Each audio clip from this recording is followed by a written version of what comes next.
ஹாப்பியா இருக்கு உங்களுக்கு?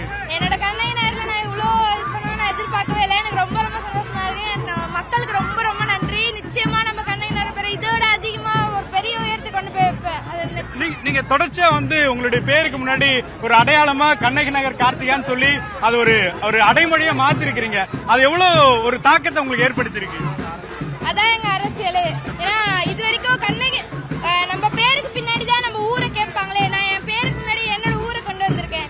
எனக்கு இனிமேல் என்னோட மக்கள் எல்லாரும் சொல்லணும் என் பேர் இது, நான் கண்ணகி நகர்ல இருந்து வரேன் அப்படின்ட்டு. அதுதான் நாங்க உருவாக்கணும்னு நினைச்சோம். இங்க என்ன ஸ்ட்ரகிள் நீங்க அனுபவிச்சீங்க? எங்க மக்கள் தான் ரொம்ப ரொம்ப கஷ்டப்பட்டிருக்காங்க. அந்த ஒரு பேரெல்லாம் நான் மாத்தணும்னு நினைச்சேன். இந்த வாட்டி இதுக்கப்புறம் எங்க போனாலும் எங்க மக்கள் தைரியமா சொல்லுவாங்க நான் கண்ணகி நகர்னு சொல்லிட்டு. துணை முதலமைச்சரை பாத்திருக்கீங்க, என்ன சொன்னாங்க? கண்ணகி நகருக்கு எல்லாம் உதவி செய்யறேன் அப்படின்னு சொல்லியிருக்காங்க சார்.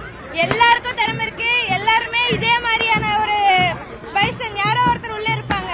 அப்ப யாரோ ஒருத்தர் அதை முயற்சி பண்ணி அதை நீங்க வெளியே வந்துட்டீங்கன்னா